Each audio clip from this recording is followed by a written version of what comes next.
Tahu tak ni proses nak ambil getah pokok maple, bahan utama buat sirap manis kebanggaan orang Kanada. Kanada memang terkenal sebagai pengeluar sirap maple paling besar dalam dunia, terutama daerah Quebec yang menyumbang sebahagian besar hasil nasional. Untuk ambil getah dia, mereka pasang pipe kecil pada batang pokok maple supaya getah menitik. Pokok tu mereka tebuk dulu, lepas tu letak timba khas untuk kumpul getah dia. Kalau dalam skala besar pula, mereka guna rangkaian pipe yang sambung ke setiap pokok. Semua pipe tu akan bawa aliran getah dari letusan pokok ke stesen pam utama ke kawasan paling rendah hutan.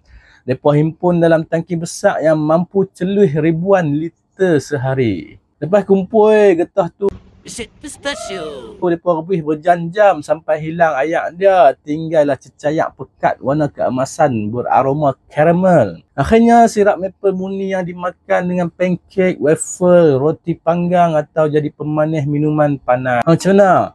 Tempat hampa ada apa? Sila komen.